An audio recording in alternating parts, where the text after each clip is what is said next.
I know as women it's so easy to feel like our voices aren't important, that our stories aren't interesting, that our ideas aren't valuable, but I promise you they are. If you ever doubt your story, your idea, just think, oh yeah, I'm a woman in a patriarchal world, I'm probably minimizing something that's actually really powerful. So I'm going to blimmin' speak about it, and I'm going to take my time. Women have not been taught or encouraged to speak up and to tell their stories and share their ideas. Women have very much been taught to be small and quiet and to rush through what they have to say, and men have been taught to take your time, tell me your life story, tell me your ideas, speak over me. It's very much like opposite, like how we've been taught to interact in social situations. So when you're one woman with a group of guys, it's very easy to go quiet.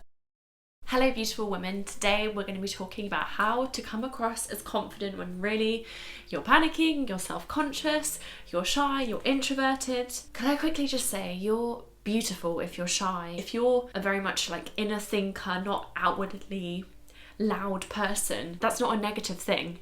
I think we live in a very extroverted world. It's preferable to be loud and chatty and confident because that's how you get your ideas out there, and it's very much everyone's shouting over each other in this world. There's not much pushing us to listen. Obviously in the self-help space we talk about our feelings more, and I think we've got a lovely community where we can honour our empathetic, sensitive, shy, introverted selves. But I am putting this video out because I think being confident or coming across as confident can be quite beneficial. It can be quite a useful skill to tap into in this world of this is me, this is me, this is me. It's very hard as a shy introverted woman, and I am one of those, so you could argue I'm not the best person to get advice from, but I have had to learn, and I've got two useful things.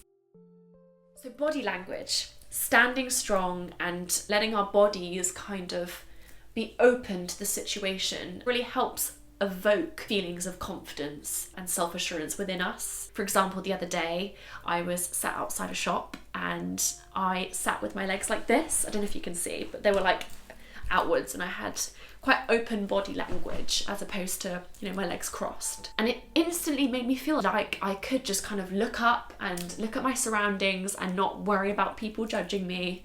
I very much felt like this is me in the world where I belong.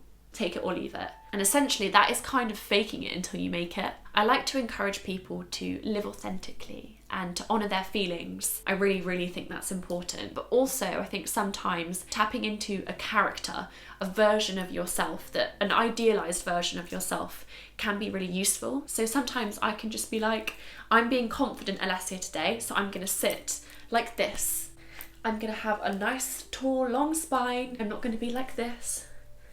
I'm going to be open and I'm going to look up. Inside I might be freaking out and I might be feeling really insecure and I might have a lot of negative internal dialogue going on. But sometimes tapping into that character can really help me actually genuinely feel confident. I actually look at it like, you know, when actors say they learn things from their characters. Like I've heard that so many times where actors have said, I've always been a shy person, but I played this character in this movie and now I've learnt from them and now I feel like I've become more confident.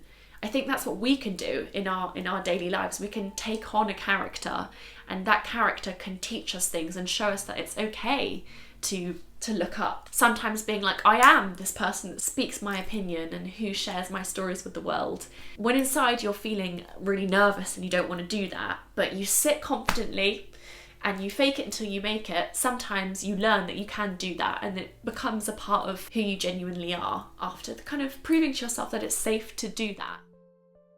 So opening your shoulders, extending your neck, letting your breath travel up and down your body helps to calm your nervous system and it helps kind of relieve anxiety, being able to do deep breathing. So it actually is really important to sit like this just if you want to feel calmer in situations and if you want to relieve your anxiety. So actually working on your posture is actually just a really useful thing to do in general. I feel like such an idiot because my nose, I'm so bunged up, I've got a cold. So I'm trying to give this advice to you, but I'm like, ugh. Powerful body language, confident body language visually shows people that you are there. I realise it might feel really unnatural at first, but it really can help you feel more a part of a space. Opening your body up makes you feel like you can open up internally a bit more. I'm speaking from my position, it might not be the same for everyone, but I really do feel that way. Like sometimes when I'm in a group situation, which for me can be quite anxiety inducing, I actively try to have my kind of like legs open. That sounds really weird, but like not be crossed up like this. And that really helps me to be like, this is me. You know, I find particularly when I'm surrounded by men, I really have to kind of lean on that confident body language to help me get through that situation and to help me actually exist in that group. Otherwise I just become invisible. If I'm with a big group of guys and usually they're kind of quite confident and chatty because, you know, they've grown up in a world that has uplifted and amplified their voices, so they're not afraid to chat and to speak over you. Sometimes it's really easy to go invisible and to not speak up and then to just be sat there like, I'm not really involved in this social situation. This is really sad. I've been in that situation a few times. So I've learned to kind of just be like, this is me. I'm visibly here, which is helping me be audibly here. Women, I think, well, I don't even think, it's just a fact that women have not been taught or encouraged to speak up and to tell their stories and share their ideas. Women have very much been taught to be small and quiet and to rush through what they have to say, and men have been taught to take your time, tell me your life story, tell me your ideas, speak over me. And it's very much like opposite, like how we've been taught to interact in social situations. So when, you know, you're one woman with a group of guys, it's very easy to go quiet. That was my experience when I was younger, because I was friends with a lot of guys. I would just go mute and I would just exist as kind of like an object that they would occasionally make comments about in terms of like my appearance.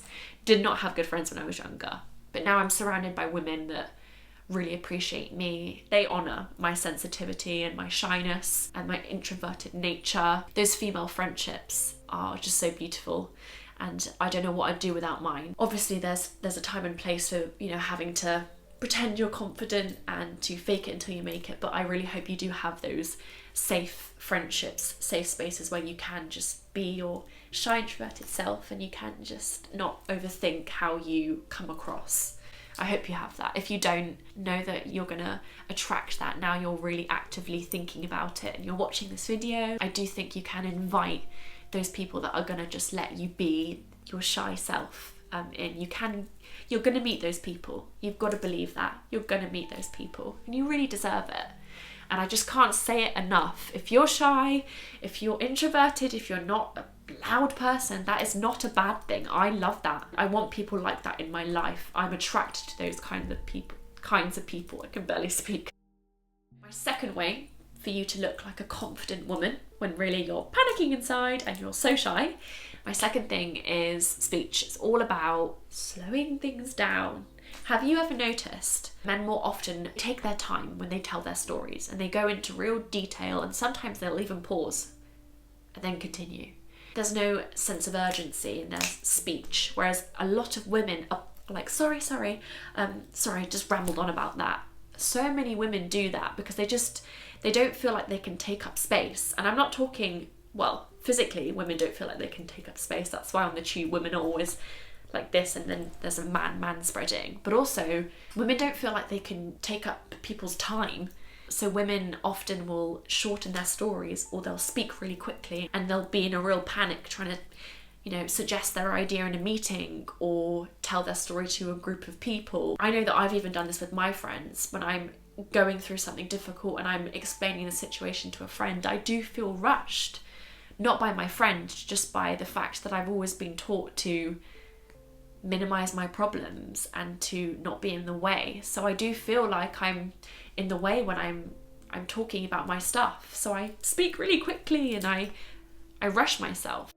I want to encourage you to slow your speech down and let yourself take up that time and that space and have those pauses in your speech. If you've decided to tell a story or to share your idea with someone, know that you've decided to speak about this for a reason. You had that kind of trust in yourself that it is a worthy thing to speak about in the beginning. So kind of go with that and really believe in it and take your time and go into detail. Even when I voice note my friends, me and my friend Sophia have been talking about this, we'll be like, sorry, this is a really long voice note, and it will have been like 2 minutes long. And we both have to be like to each other, it's fine, I want to hear about your life, tell me in more detail, send me an even longer voice note. I think us women need to remind ourselves that we deserve to be heard, and we deserve to slow down and speak at our own leisure and to go into detail. Take up that space. You really, really deserve it. I know men will interrupt you, and that will just happen. If that happens, that happens, but don't not speak because you're waiting for someone to interrupt you. I know as women it's so easy to feel like our voices aren't important, that our stories aren't interesting, that our ideas aren't valuable, but I promise you they are. If you ever doubt your story, your idea, just think, oh yeah, I'm a woman in a patriarchal world, I'm probably minimizing something that's actually really powerful. So I'm going to blim and speak about it, and I'm going to take my time. And people will respect you more when you take your time with things, because people will think, oh yeah, they've paused for a second there, they're really thinking about what they're saying, they're being really thoughtful, and this is coming from a real thoughtful place. There'll be more weight in your words. People will think, yes, this person knows what they're talking about. So slow down that speech too. Those are my 2 tips. I'm gonna end it here. Please like, share, subscribe and comment. Thank you so much for watching. I love you. You deserve to take up space.